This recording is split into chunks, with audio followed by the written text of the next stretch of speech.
Thomas Jefferson, you all know him? Yes, he's one of my favorite people, actually. I close out my book with a soliloquy from Thomas Jefferson. I actually end my book with it. Because Thomas Jefferson made a statement. Here's a man highly regarded in the United States. I mean, there are more statues of him than probably anybody. And he made a statement towards the end of his life. He says, "Indeed, I tremble for my country when I consider that God is just and that his justice cannot sleep forever." You see, it haunted him to his grave because Thomas Jefferson knew. He knew what would happen. Matter of fact, he predicted exactly what we're dealing with today, what happened between people of African descent and those of European descent. Predicted it. He was a bright man. How do you reconcile behaving in such a barbaric way? Well, let's see what he said. He said blacks smelled bad and were physically unattractive. Well, this was inconsistent with his behavior because, you know, he fathered slaves, Sally Hemings. So it didn't smell that bad, huh? Now, here's a more important one. He said we required less sleep. Now, that one's more interesting to me. Why would he need to? What dissonance was he feeling that he would need to believe that blacks required less sleep? Why? What did he do? You know, he owned slaves. So what do you think? How hard do you think he worked them? What was a work day for a slave? Sunrise to sunset. But do you have any empirical evidence, Joy? Can you prove that? Because you know, if you can't write it, you know, count it and measure it, it didn't happen in European culture. Is that correct? Got to count it and measure it. How many of you have measurable objectives? Measurable outcomes. You better measure it. I don't care if you tell them. Can you tell your boss really, truly, at the end of the year, we're doing better now? I've been to work every single day I've watched, and I can guarantee you we're doing better. Is that going to fly? That would be no. That means you have to count it and measure it. And if you didn't count it and measure it, it didn't happen. So when you start looking at the notion of requiring less sleep, that's an interesting thing because I have to believe if I work you that hard. And boy, I got humbled when I found out how hard folks worked in the sugar plantations. Ooh wee, I got humbled by how hard folks in the Caribbean were worked. But what I decided to do is I looked at the Library of Congress. Most of my work over the 9 years that it took to write the book, 6 years of that was research. The other part of it had to do with doing interviews of elders and reading slave narratives, and there are thousands of them. This is just one taken from the Library of Congress. Sarah Gudger from North Carolina wrote, "Never known nothing but work, never knew rest, felt like my back was going to break. This the gospel truth." Then I looked at what happened in the sugar plantations, and this was amazing. One final set of grim numbers underlines the way slaves on sugar plantations like Codrington, which was a plantation in Barbados, were systematically worked to an early death. When slavery ended in the United States, slaves imported over the centuries had grown to a population of nearly 4 million. When it ended in the British West Indies, total slave imports of well over 2 million left a surviving slave population of only about 670,000. More than twice as many slaves were shipped to the island of Jamaica alone than all 13 North American colonies combined. The Caribbean was a slaughterhouse.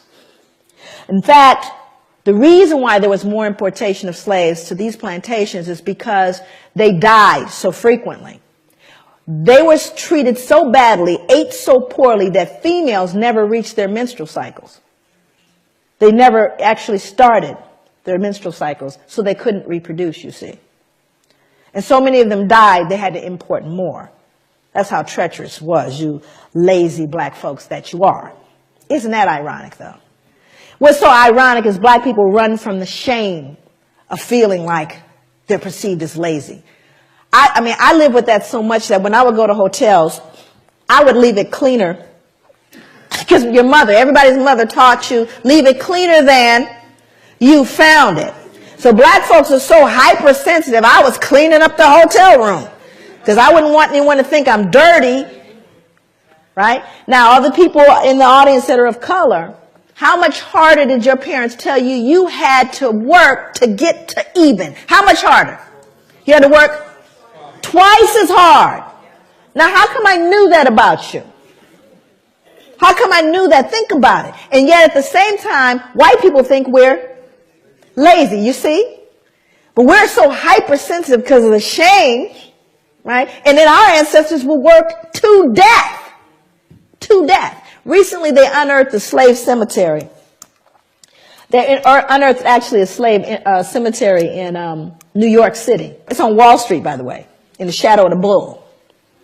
Unearthed the slave cemetery, and they still to this day they're struggling. They recently, have done a lot in terms of commemoration. I went to it took me everything to get to it. They had it blocked off so you couldn't get to it, but because they didn't want to deal with it. You can't just bulldoze a cemetery.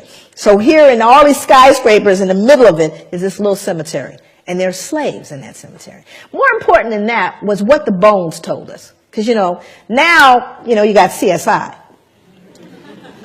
Hell, I can go in there and tell you what's going on now.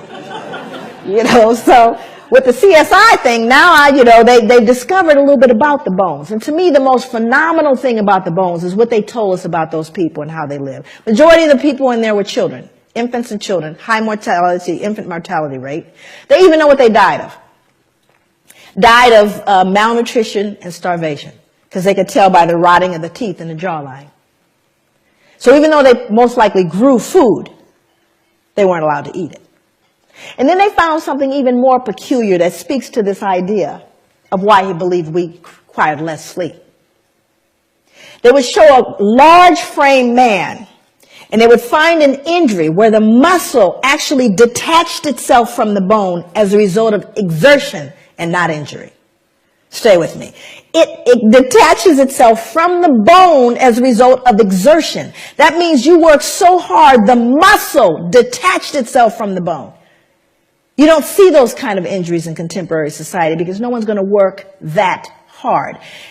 Unless, of course, you have a gun trained on you from sunrise to sunset. So we do have empirical evidence of how hard folks worked. Then he went on to say that we were dumb, cowardly, and incapable of feeling grief. Why would Thomas Jefferson need to believe that? Why would he need to believe we didn't feel grief? What was he doing, do you think, that produced cognitive dissonance? You were killing people. Not only were you killing people, beating them, you were selling them, yes?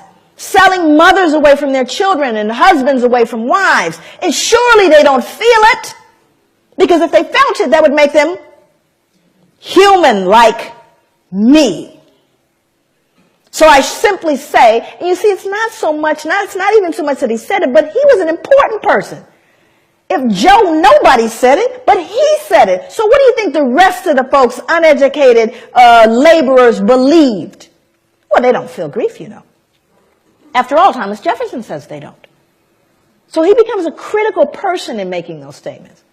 But you see, it was all to relieve and to settle the conscience that he died with. But these become very important as you see how these things move forward.